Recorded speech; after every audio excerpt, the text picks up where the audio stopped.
So I'm driving the 2016 Ford Explorer Sport. Now, as I see it, there are really just two kind of crossover three-row SUVs that you can get on the market without going premium like Audi or Mercedes AMG or whatever, that really have any kind of muscle. Now, I'm not talking about like say a 6.2 liter Tahoe or an Escalade or anything like that. I'm saying in terms of kind of the crossover style SUV. You have the Hemi Durango, and you have this, the Ford Explorer Sport with the twin turbocharged, direct injected 3.2 liter V6. Now here it makes 365 horsepower at 5,000 RPM, 350 pound-feet of torque at 3,000 RPM. Now granted, that's on premium fuel. Here's the deal.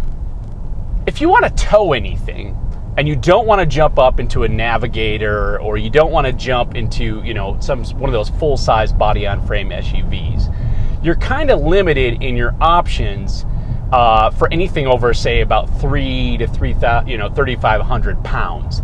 This Explorer Sport can tow 5,000 pounds. And I think more importantly is not that it can tow 5,000 pounds. More importantly is that if you tow 3,000 pounds with it, like you could with, say, a minivan or an Acadia or whatever, this thing has the muscle that you're not going to notice it's back there. And if that matters to you, or you're towing in the mountains, a twin turbocharged V6 is going to make a huge difference. So I'm going to come out and say it right away. This could be an excellent tow vehicle if you're in the market for one. It already comes with a Class 3 hitch, tow package. It's got a lot of stuff to do that. Now, in terms of the V6, it's fast. I mean, 0 to 60 around 6 seconds or so. I don't test these vehicles personally, as these are new vehicles off the lot. I'm not going to go out and flog them like people can do with press vehicles, but it is fast, and that's what I've seen out there in the net, somewhere around 6 seconds. Plenty spunky for what you need in a crossover three-row SUV. Now, I say three-row SUV, and I need to say that somewhat with a caveat. Now, I have a Ford Freestyle, and there's the Ford Flex, and there's the Explorer. All of these are based basically on the same platform. And I will say I have a family of 6, and our Freestyle, for the most part, works for us. Again, it's not going to give you the space of a minivan. I'm going to say the same thing here as I did for the Toyota Highlander. If you need regular three-row usage, you have two choices here. One, don't buy this because the third row isn't really that big.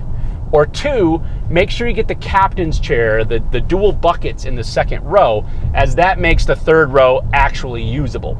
Without them, you're always flipping forward that second row, which really isn't that handy to do. And on top of it, if you have kids and you have to have some sort of booster seat or car seat or anything like that in the second row, you really can't move or flip forward that second row. So keep that in mind if you're going to buy this. Now, we've made the Freestyle work for us largely because we have a giant Thule cargo box on the top, and that allows us to take a lot more stuff when we go on road trips. There is a surprising amount of storage behind the third row. You'd be surprised, partly because you can put stuff under the third row, shoes and all sorts of stuff like that when you're traveling with your kids, and you can still get 2 full-size suitcases back there. You can't get a full-size cooler, however, it's just not deep enough. So keep that in mind if you're in the market for a full family vehicle. Now, in terms of fuel economy here, the Explorer Sport's not winning any wars. 16, 22, 18 combined. Now, this thing only comes 4-wheel drive. You can't get it in the front-wheel drive, guys. So 22 is somewhat par for the course. Now, the 2016 here is redone to some extent. It's the same Explorer in terms of its bones and its guts and chassis and everything. However, it's been restyled in the front and the rear. And I have to say, initially when you look at it, you can't quite tell that it's the new 2016 until you see them side by side, and then you can see there's a huge difference. This new 2016 looks really good. It's handsome in the front. It's very Range Rover-y, as most people are saying. My buddy from South Africa who loves his Land Rovers has said, yeah, look at this. It's practically the Evoque in the front end. And that's not a bad thing. It's quite handsome. Now, the Sport gives you big wheels. It gives you, dual exhausts that come out of the rear valance and some other items that give it kind of some flair. and it's a pretty good looking crossover. Now keep in mind here, sport doesn't mean like it does with some other manufacturers, where sport is actually kind of a larger engine in a fairly bare bones trim level. No, sport here is one notch below premium. So this thing is no cheap bargain. This thing is 48 grand as tested, and you can get it above 50 with some other options. Now that 48 grand gets you quite a bit of stuff, from heated seats, leather. We have the dual moonroofs here, one that opens, one's more of a skylight.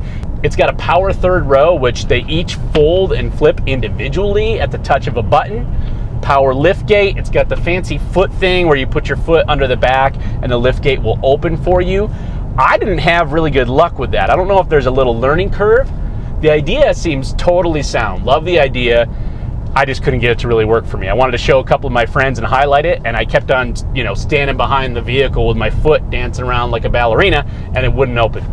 So maybe others could comment on that if they've had better luck. Maybe the learning curve's a little higher than I thought. Now, being that it's a sport, they've done a little bit to try and make it sportier.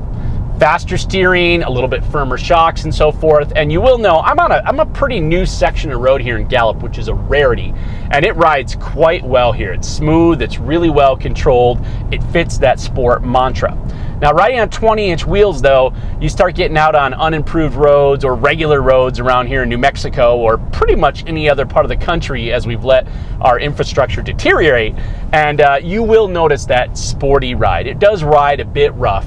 Although I will admit, on 20-inch rims, it's not as bad as you would think. It's by no means sporty, though, when you drive it. It doesn't feel like you want to take it into the canyons and just carve it to no end. So overall, I've been really happy driving around in this Ford Explorer. I enjoy the interior. It's really nice in here. It's a handsome crossover. It's got tons of muscle, and I think it could be a very attractive package for the people out there with the money who are looking for something with that kind of muscle in a crossover. Now, I will say this, I would recommend buying this as a two-row SUV with the third row as an optional need to use it sometimes type of thing. If you do that, it's got a lot of storage back there, good muscle and some towing capacity, and it could really do quite a few families and so forth quite right. I need to give a special thanks to Gurley Motors. This is New Mexico's oldest Ford dealership right here in Gallup, New Mexico. Steve and Anna and Sal and all the folks down there, thanks for letting me drive it. Big thanks to you guys for watching, liking, subscribing, sharing. I did this one a little bit differently than I normally do, with no outside shots, basically because it's terrible weather out here in Gallup, and I thought I would just give this a try. As some of you know, I run and gun and shoot all these myself, so this method is a good bit easier and less time consuming, but I don't know if it's any better. So let me know what you think compared to my other videos if you like this style.